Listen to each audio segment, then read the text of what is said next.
Welcome to the Gay Buddhist Forum, where teachers from all schools of Buddhism offer their perspectives on the Dharma and its application in modern times, especially for LGBTQI audiences. These talks are offered freely to the world and made possible by appreciative listeners. If you would like to support our efforts to share the Dharma with underserved audiences, please visit gaybuddhist.org. There you can donate, find a list of upcoming speakers, or enjoy many hundreds of these recorded talks dating back to 1996. So, can I use that bell? Sure.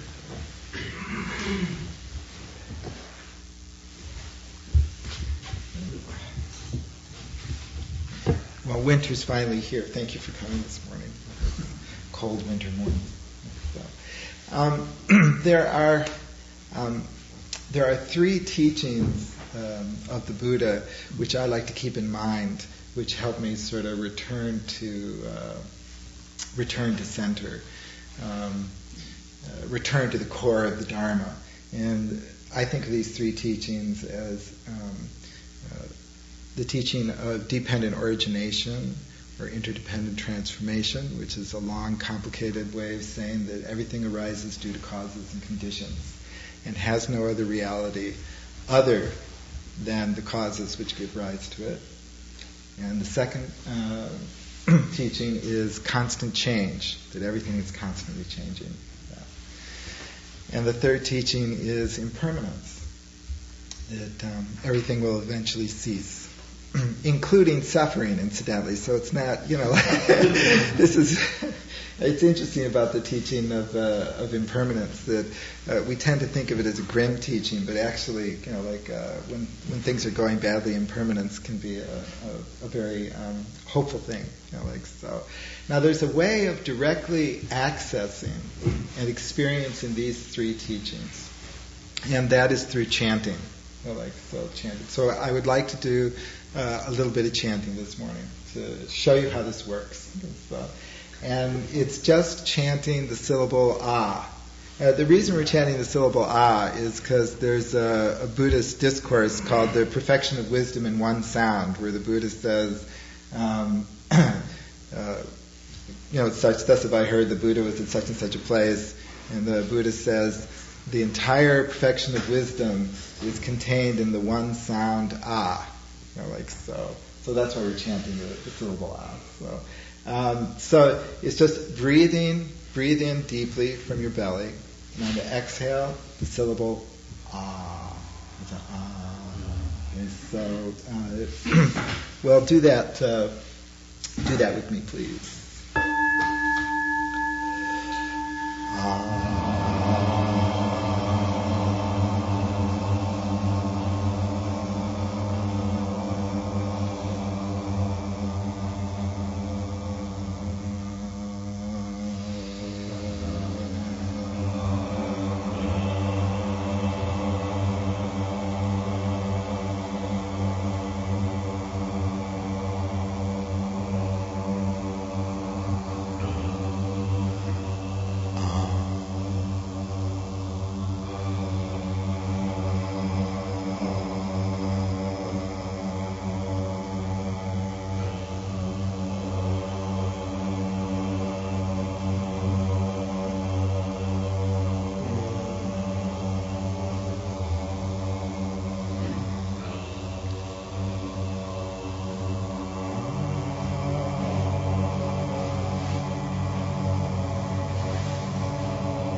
everything is just like that. Everything is just like that. Everything arises due to causes and conditions. The cloud of sound arose due to our breathing, due to our chanting. It would have no existence if it wasn't for our chanting and for our breathing. Everything is constantly changing, just like that cloud of sound. Also, though we participate in that cloud of sound appearing, we do not control that cloud of sound. Yeah? It exists due to all of our participation, but then it kind of has a life of its own. Yeah? So, and when we've stopped chanting, it comes to an end. It ceases. Everything is just like that. See?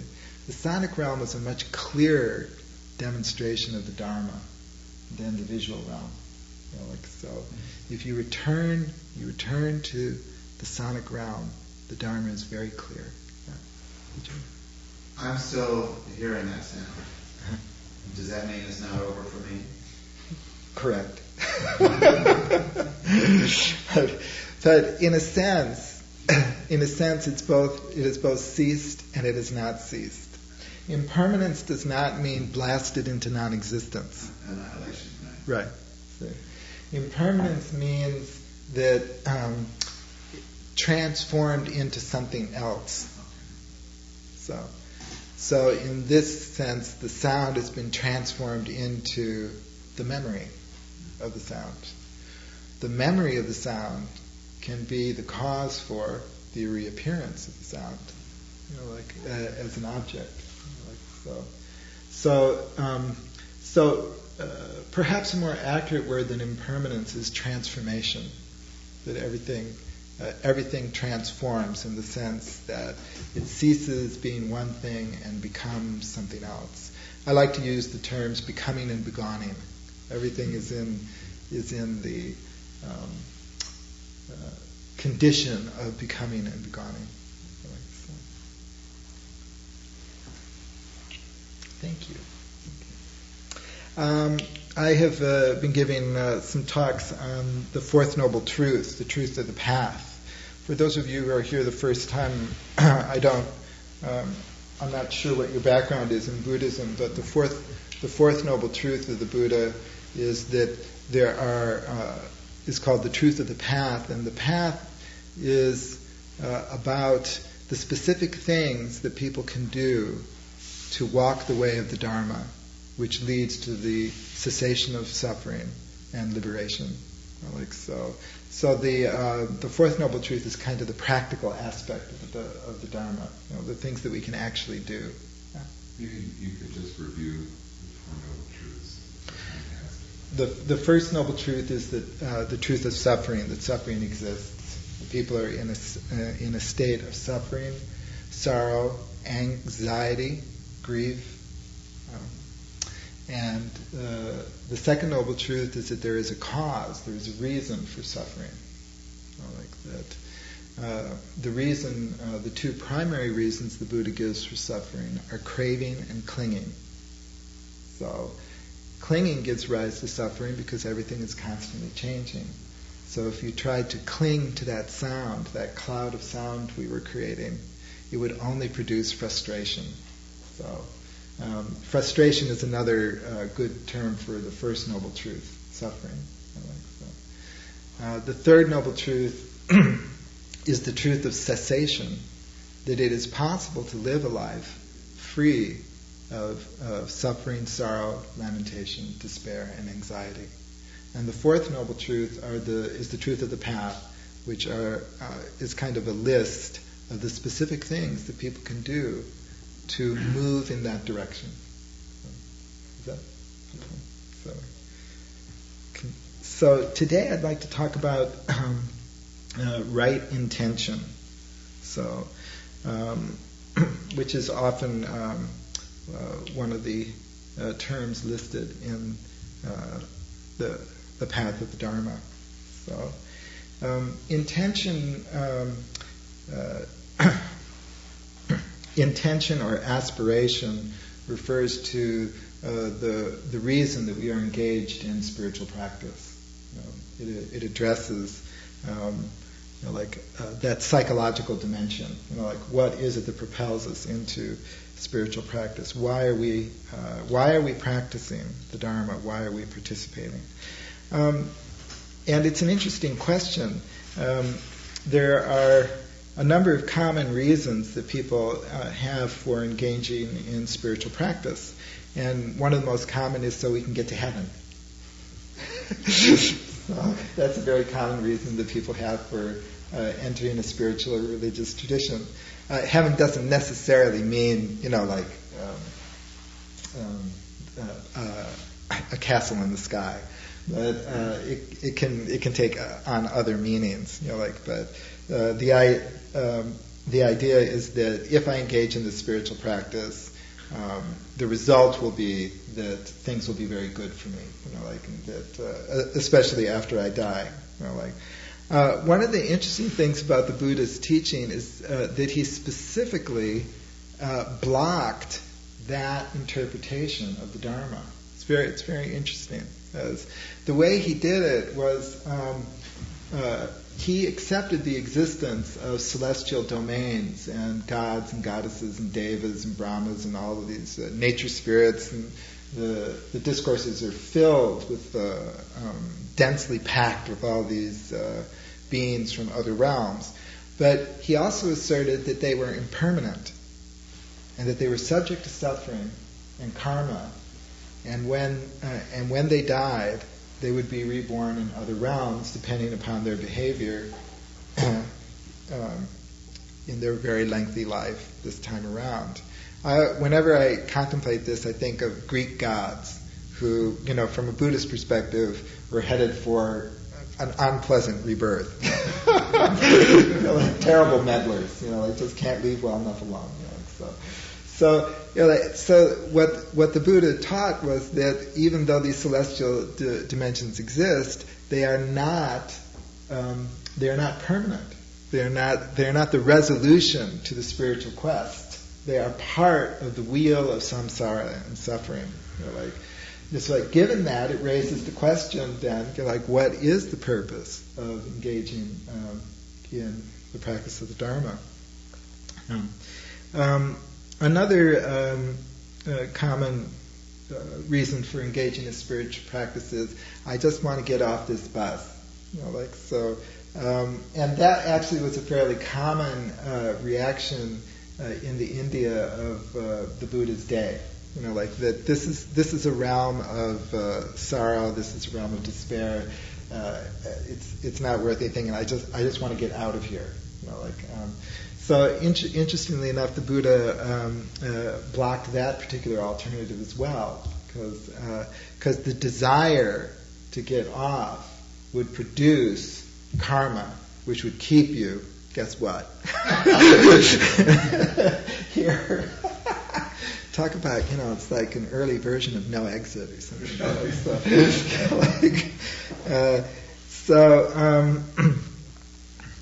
Another very common reason people engage in spiritual practice is for protection. Protection.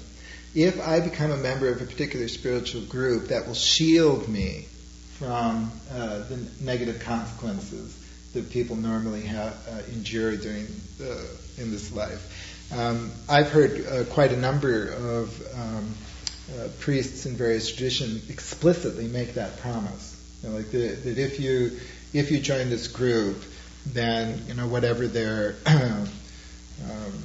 deity is will protect you from harm. It's kind of a spiritual calculus. If I participate enough, then I will be protected from outrageous fortune. The deal usually doesn't work, and if that is the deal, then what happens when things go bad for an individual is that it undermines their spiritual commitment, because the relationship has fallen through. The contract has not been lived up to.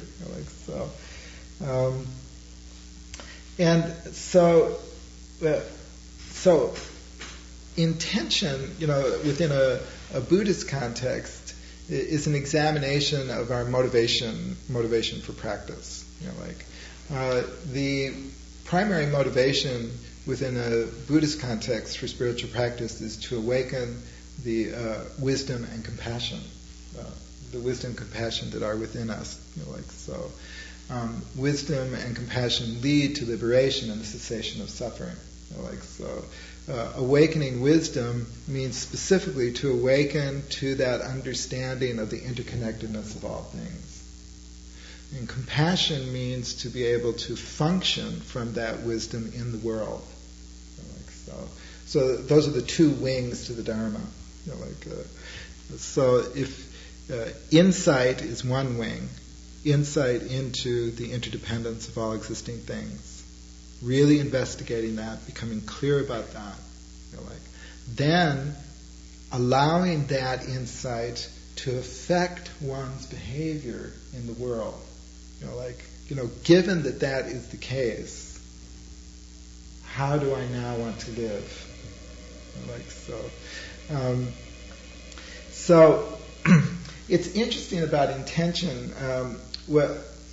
You can become clearer about the Buddhist emphasis on intention if you understand how intention was construed by the Buddha's contemporaries. Intention is intimately connected with the notion of karma in a Buddhist context, and not only in a Buddhist context, but in an Indian context.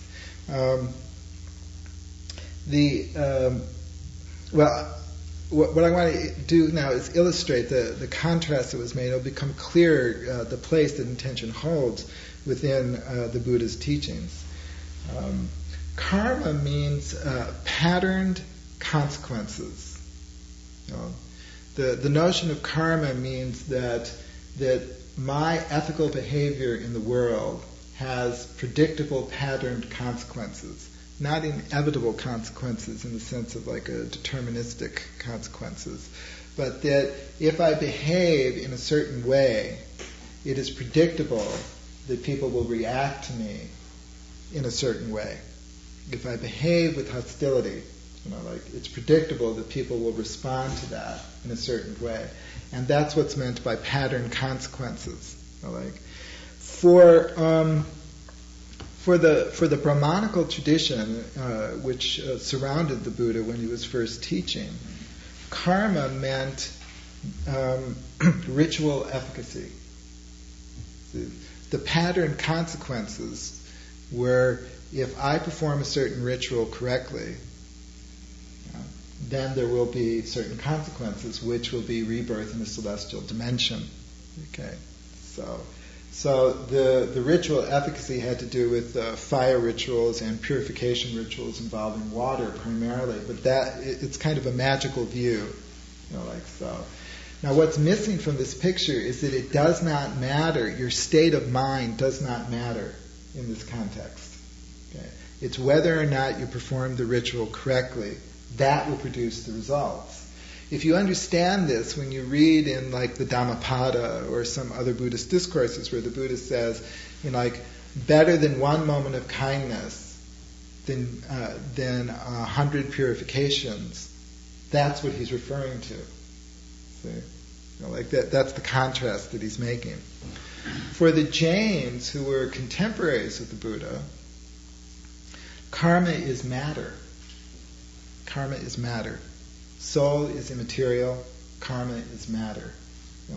From the Jain perspective, all karma is bad. So, because matter holds down the soul, from its immaterial release. And so the idea is to remove yourself as much as possible from entanglements with the world. From the Buddha's core insight was the interconnectedness of everything. So the idea that you could remove yourself from the entanglements of the world actually is a source of suffering, from a Buddhist perspective. So what the Buddha introduced into this complex of ideas was that karma was dependent upon intention. Yeah? This was a revolution in Indian thought. It cannot be underestimated what a dramatic shift this was. Within the history of Indian thought. That understanding was eventually absorbed into the Brahmanical tradition, and so today you don't get that teaching of ritual efficacy. And it was eventually absorbed into the Jain tradition, and the Jain tradition significantly modified their view of karma, but its source was the teachings of the Buddha. And it was a very radical insight that his view was that it is not primarily the act which determines the consequences.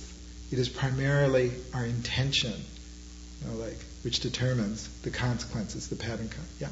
What about Tibetan Buddhism? It's my impression that there's a lot more focus on ritual activity. Well, actually, intention is absolutely pivotal to Tibetan Buddhism, and the way it's done is,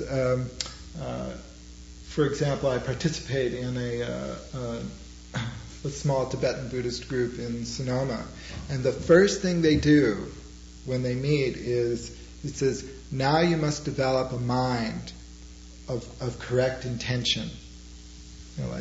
And that and that the purpose of your practice is to liberate all sentient beings from suffering. So you must generate that mind. That's the very first step. Otherwise, it is true that Tibetan Buddhism focuses it's not just Tibetan Buddhism, it's Vajrayana Buddhism, which would include Shingon Buddhism in Japan, for example. But Vajrayana Buddhism does focus a great deal on ritual, and deity generation and that sort of thing.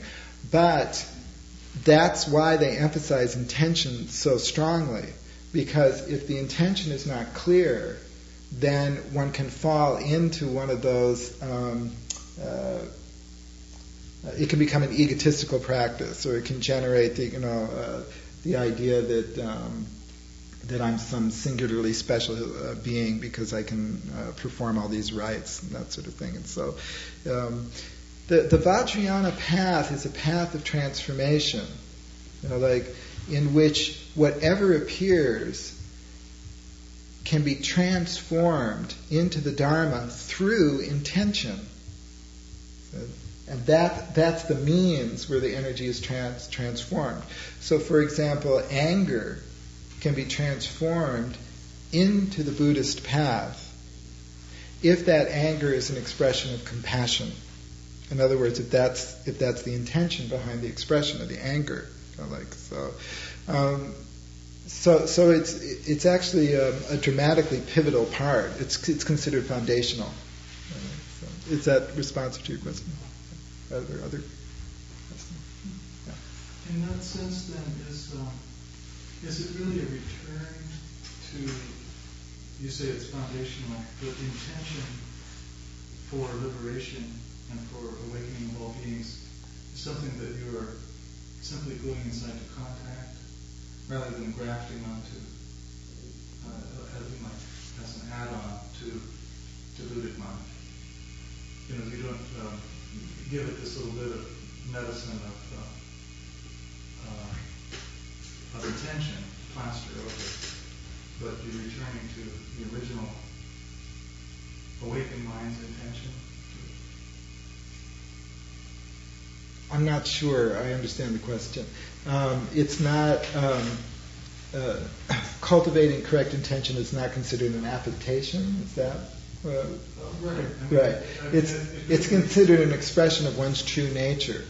For example, if you return to the primary teaching of the interconnectedness of all things, then you begin to see that existence is a constant source of blessings, that make my life possible. When I have a meal, I remind myself, 10,000 labors made this meal possible. Gratitude spontaneously appears. Following upon that gratitude, the intention to help those who have helped me arises. So is that the kind of? Am I understanding your question? Right. Yeah. Because often it sounds like it's something that you just do. piece together and have a spiritual life. I see. Dynamic. I get motivation and intention mixed up all the time, and they are now. Could you delineate? I get right motivation, right intention mixed up all the time. Like I feel if I give a $20 bill to a homeless person, if my motivation is to show off to my friend, Right. then I don't get any points. But what's the difference between motivation and intention there? My intention is to score with the other guy and not with generosity. And my motivation, they seem to be the same. So I get confused all the Well, time. I use them synonymously. I'm not sure how other use them. He may. I'm not familiar with it. But incidentally, about most of us have mixed motivation or mixed intention, and we shouldn't be so hard on ourselves. So even a little bit of correct intention goes a very, very long way. Buddhist practice shouldn't be an excuse to beat ourselves up again. My intention in giving that person $20 was not completely pure. Oh my God. Because intention can be cultivated. See? That was one of the insights of the Buddha. That there is within every sentient being a good heart. And by a good heart I mean someone who, under certain conditions, correct intention or right intention spontaneously appears. So the guy who runs into the burning building to save strangers didn't think about it. That's a manifestation of the good heart. A couple of weeks ago I was at the grocery store and I saw this guy, there was this elderly woman and she couldn't reach the top shelf, and this guy walked by, took it off the shelf for her and put it in her basket and went on his way. He was not, they didn't know each other. He wasn't trying to score points. That's a spontaneous manifestation of the good heart. So once you become aware of that, you see it all the time. You see it constantly. I think society would fall apart in a flash if that wasn't spontaneously happening, constantly. But unfortunately, most people do not recognize those spontaneous experiences as something which can be nourished and cultivated, and which is actually our true nature. Did you have a question? Yeah. Does Buddhism address the issue of how the condition of suffering started originally and how all this occurred and why we have to do anything about it? Generally speaking, the Buddhist answer is that it has no beginning. And so it's just been going on forever. There's actually a whole group of discourses which respond that way. And then there's, from coming at it brand new, it seems like it has a certain control point of view to it, that there's something wrong with the universe and the way it's working, and it has to be fixed, and we can do something to fix it and make it look different than it is. Is that an accurate perception? I mean, was the Buddha control freak, basically?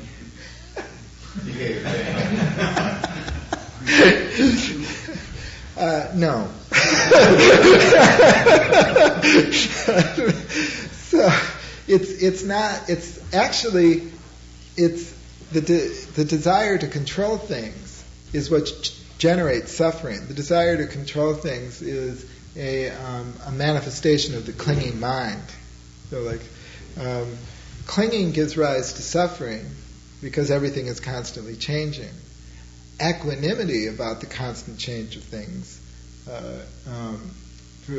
produces the cessation of suffering. Non-clinging equals non-suffering. There's an implied value judgment against the way things are. I'm hearing there's something that has to be done. There's some standard by which there's some standard we're not meeting, or some place to go to. if you want to bring about the cessation of suffering, it is the Buddhist view that there are specific things you can do. There's no compulsion to do that. Many people choose not to do that. There's no compulsion to do that. But if you wish to lead a life that is free from suffering and sorrow, there is a path that will lead to that way of living in the world. Isn't there something in Buddhism, especially Zen, that is kind of anti-abstract thinking, speculation and more concrete? And then the other thought I had was, aren't we degraded in a way? Anytime we're thinking dualistically, we're really trying to get a more unitive point. So. Okay, those are two big questions. The first question. Well, my response to the first question about Zen and anti-intellectualism or I would say that's a characteristic of Western Zen. Okay, and I would say it's a misinterpretation of Zen. Anyone who has, say, read the works of Dogen, the Shobogenzo, or any one of a couple of thousand Zen masters knows that that it was normal for Zen practitioners in China, Korea, Vietnam, and Japan to be thoroughly acquainted with the Buddha Dharma, and to be able to expound on the Buddha Dharma with great facility. It simply is not accurate to draw that conclusion about the Zen tradition. It arises because when the Zen tradition appeared in China, one of its most famous slogans was "not dependent on words and scriptures." Not dependent on words and scriptures. What the context of that is as follows. When Buddhism went to China, it went in waves. It did not. It grew up in China in a way that was very, very different from India. In India, Buddhism grew organically. It sort of had the whole teaching right from the very beginning.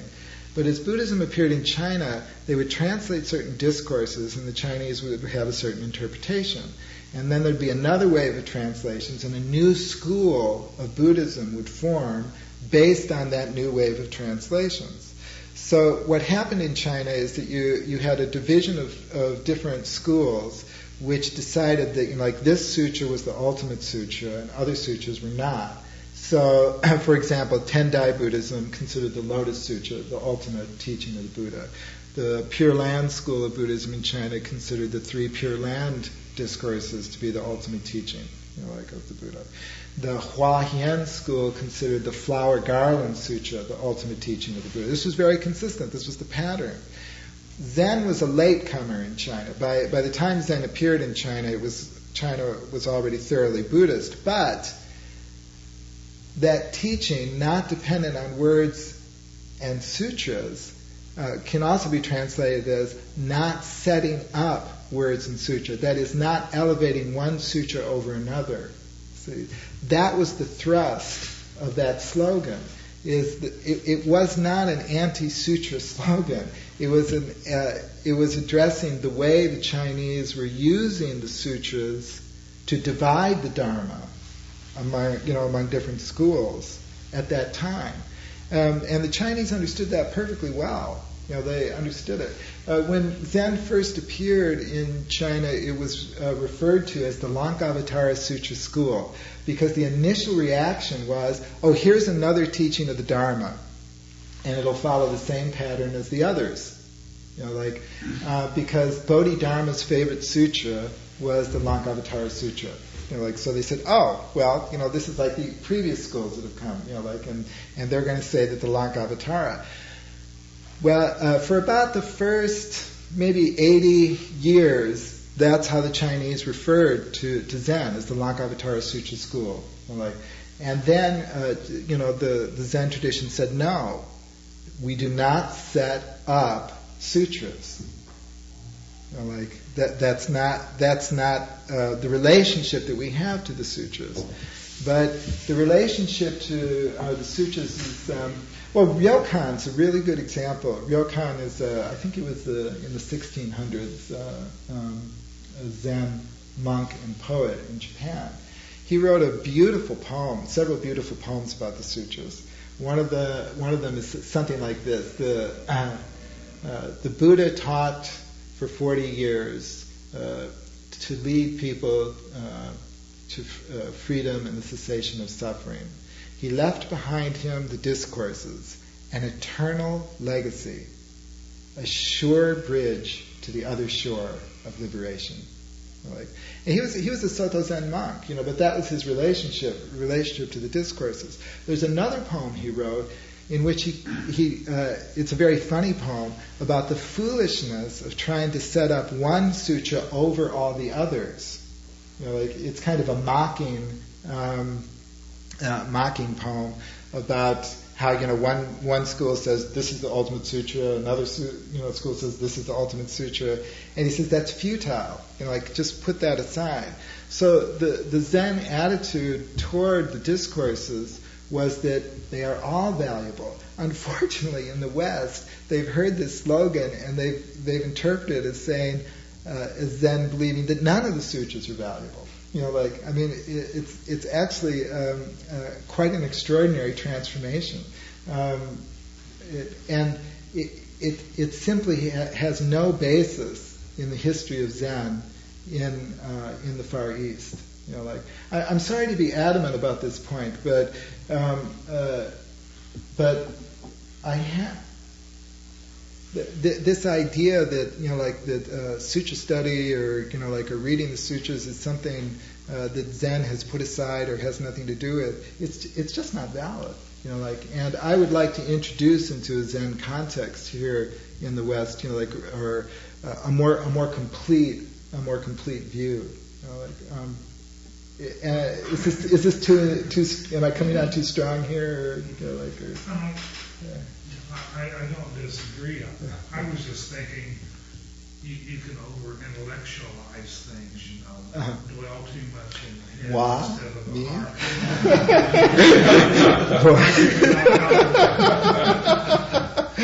It's true. I agree. Yes. I have to say that I think you're painting it with a little too broad a brush.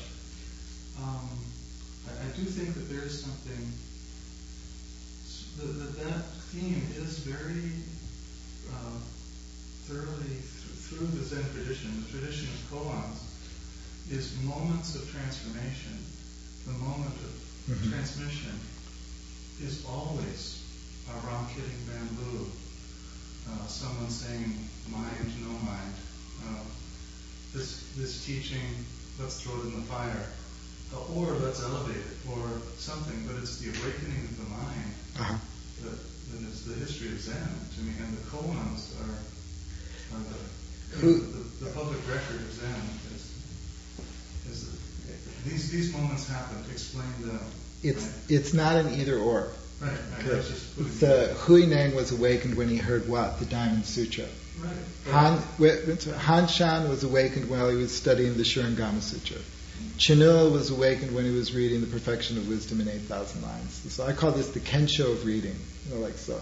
But to say, I'm not saying that you must study the sutras in order to attain realization. I'm saying that within the Zen tradition, the sutras are not considered an obstacle to realization. No, I was just saying that they represent this beautiful panoply, the highest and most elevated and wonderful things that you could focus your mind on. And then the moment of transformation, they're the bridge that is no longer needed if you're on the other shore, or for that moment you see they also are empty. To return to right intention. Okay.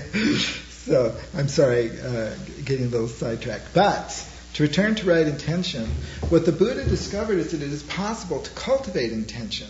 That good heart spontaneously appears. and then it is possible to cultivate that. The first, one of the ways of cultivating it is through the precepts. You know, the first 5 precepts: not to kill, not to lie, not to steal, not to commit sexual misconduct, not to cloud the mind with intoxicants. You know, like that is a manifestation of intention, because it is foundational for allowing the good heart to manifest. You know. Another more explicit method of cultivation is the cultivation of loving kindness. You know, like so, which is done through the practice of the 4 immeasurables. You know, like the 4 immeasurables are love, compassion, sympathetic joy, and equanimity. Right? All of those forms of heart wisdom manifest spontaneously. So the immeasurable love has its seed when we spontaneously want others to be well and happy. Okay? And that will spontaneously appear for anybody. Right? But what the Buddha observed was that it is possible to cultivate that desire for others to be well and happy, that intention, so that it permeates our life, and we live in that relationship to others all the time. So compassion is wanting others to be free from suffering and the root causes of suffering. That also spontaneously appears for us. So it's like we'll be reading a newspaper and we'll be reading about something horrible that happened, and we just wish that they were free from suffering. You know, like maybe there's a famine someplace and we just wish that they were free from suffering. That's the good heart manifesting. It is possible to systematically cultivate that through the practice of loving kindness, so that eventually the wish that others be free from suffering will embrace all people, all living beings, all the time. Sympathetic joy is the spontaneous expression of being happy at other people's success. You know, like that usually happens spontaneously to our good friends. You know, like we're happy when they achieve some kind of success. You know, like, and then usually what happens. Sympathetic joy is the antidote to envy and carping and comparison. You know, it's like, I'm so happy you got that car and my car is so lousy. You know, like that kind of comparison. You know, like so it's possible to be in a state of mind that feels good when other people succeed. You know, like, and the fourth one is equanimity, and equanimity is blissful acceptance, not white-knuckled acceptance. You know, like it is letting go of judgment and criticism, and just being at home in the world, so that all of existence becomes one's home. You know, like so. So what the Buddha observed is that though those understandings spontaneously appear in people, for most of us, that way of life is extremely constricted, and it only manifests in extremely circumscribed circumstances. But it is possible to develop that heart of wisdom so that it's present all the time. So that's cultivating intention. So our intention is to move through the world as a compassionate presence. That's the function of wisdom. The 4 immeasurables are the function of wisdom in the world. In the Mahayana tradition, this blossomed into the Bodhisattva vows. Like the Bodhisattva vows. So that the compassion is not only manifested for this life, or for not just for the sentient beings you meet on a daily basis, but for all sentient beings throughout all time and throughout all space. You know, like, and practicing with that intention makes one's practice endless. It is a practice with no conclusion.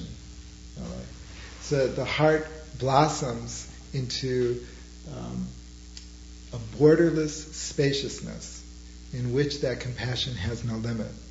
So, in the Tentai tradition in China, the Bodhisattva vows were distilled by that tradition. The Bodhisattva vows appear in many, many, many different discourses, and they're phrased in certain ways depending on the emphasis. And the Tendai tradition distilled all of these vows into the 4 Bodhisattva vows that you're all probably familiar with. And the first vow is, sentient beings are numberless, I vow to save them all. Okay. And the second, I'll go through the four.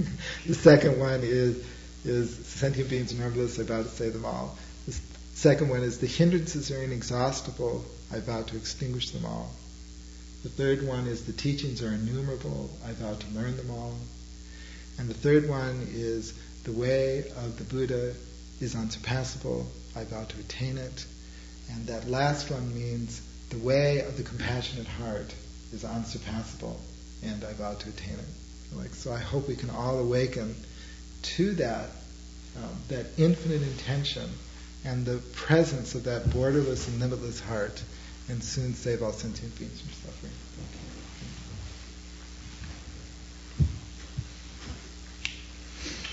Thank you so much for that beautiful talk. At this time, I'd like to ask for brief GBF-related announcements. The steering committee meeting will be not this Thursday, the following Thursday, December 13th at my house. And it's the next to the last one that will be there with my playing role. There are some important decisions that we need to be making, so I hope people will attend. December 13th, Thursday. Thank you. Paul, you want to... Yeah, I wanted to remind people that right when this meeting breaks, we'll stay in here and have a meeting with the facilitators and hosts who are continuing, and those who would like to join us. And we certainly are open and could use people to join us. And if people want to talk to Jim, I would invite them to do it outside, so we could do this. Okay. Jim? There is a flyer on the refreshments table of some people have asked me about my teaching activities, so there's a list there. I'll read it again. Just a brief addition, there's a flyer, you reminded me there's a flyer with the date and location of the steering committee meeting there also. There's a sign-up sheet if you want, if new people want to be on the mailing list or an email announcement list. Okay. Are there any parties coming up, like Christmas? Yeah, there are refreshments, tea, water is, the usual larger container water heater is not there for some reason. So there's just a small pot, so. It broke.